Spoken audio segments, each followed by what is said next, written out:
বিএনপির সাবেক স্থায়ী কমিটির সদস্য ও সাবেক স্বরাষ্ট্রমন্ত্রী আলহাজ আব্দুল মতিন চৌধুরী ১৩তম শাহাদাত বার্ষিকী পালিত হয়েছে। এই উপলক্ষে সোমবার সকালে নারায়ণগঞ্জের রূপগঞ্জের কাঞ্চনের বিরাপ খালপাড় এলাকায় থানা বিএনপির সভাপতি অ্যাডভোকেট মাহফুজুর রহমান হুমায়ুন সহ রূপগঞ্জ থানা, কাঞ্চন পৌর বিএনপি, রূপগঞ্জ থানা যুবদল ও অঙ্গ সংগঠন নেতাকর্মী, মতিন চৌধুরী ওয়েলফেয়ার ফাউন্ডেশন সহ বিভিন্ন সংগঠনের নেতৃবৃন্দ মরহুম আব্দুল মতিন চৌধুরীর সমাধিতে শ্রদ্ধা জানাতে পুষ্পস্তবক অর্পণ করেন। পরে মতিন চৌধুরীর জীবনী নিয়ে আলোচনা সভা শেষে ওনার রুহের মাগফিরাতের কামনা করে বিশেষ মোনাজাত করা হয়। আলোচনা সভায় বক্তারা বলেন, মতিন চৌধুরী ছিলেন রূপগঞ্জের বিএনপির প্রতিষ্ঠাতা ও আধুনিক রূপগঞ্জের স্বপ্নদ্রষ্টা। তিনি রূপগঞ্জের নয়, সারা বাংলাদেশের জন্য একজন নিবেদিত প্রাণ ছিলেন। তিনি বেঁচে থাকলে দেশে আরও উন্নতি হতো। রূপগঞ্জবাসী আজীবন উনাকে স্মরণ রাখবেন। উল্লেখ্য, আব্দুল মতিন চৌধুরী ২০১২ সালে ৪ আগস্ট রাজধানীর একটি বেসরকারি হাসপাতালে মৃত্যুবরণ করেন। তিনি নারায়ণগঞ্জ-১ রূপগঞ্জ আসন থেকে ৪ বার সংসদ সদস্য নির্বাচিত হন। তিনি সরকারের স্বরাষ্ট্র ও বস্ত্র ও পাট মন্ত্রী হিসেবে দায়িত্ব পালন করেছিলেন।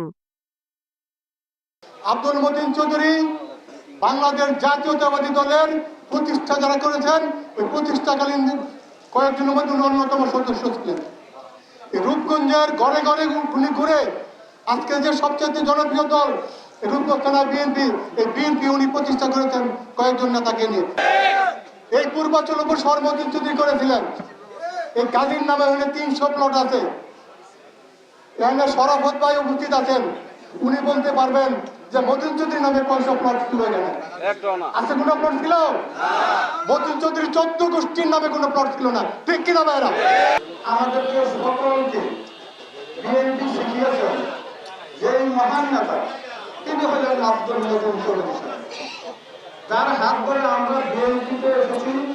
আজও পর্যন্ত তার আদর্শ লালন করে বুকে ধারণ করে আজও বিএনপি করে যাচ্ছি এবং তার আদর্শকে বুকে ধারণ করার চেষ্টা করছি।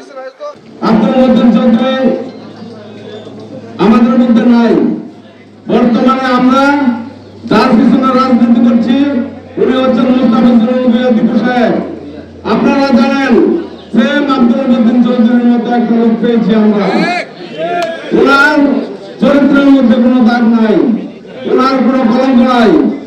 উনি এই রূপগঞ্জের জন্য, রূপগঞ্জের মানুষের জন্য উনি নির্বাচিত প্রতিনিধি না হয়েও, এমপি না হয়েও জনগণের যে সেবা যেভাবে করে যাচ্ছেন, আল্লাহ যদি কবুল করে উনি যদি রূপগঞ্জের এমপি হন, তাহলে একদিন এই রাজনৈতিক পরিক্রমায় যেমন মতিন চৌধুরী স্থায়ী কমিটির সদস্য ছিলেন, আমাদের নেতা মুস্তাফিজুর রহমান ভূঁইয়া সাহেব এক সময় বাংলাদেশের হাল ধরবেন, স্থায়ী কমিটির সদস্য হবেন, মন্ত্রী হবেন, এমপি হবেন। এই আশা ব্যক্ত রেখে আমরা সবাই মতিন চৌধুরীর আদর্শকে লালন করে রাজনীতি করলাম এবং ওনার মাখামাত কামনা করে ওনার জন্য সবাই দোয়া করে আল্লাহ তাদের জান্নাতুল ফেরদৌস দান করেন।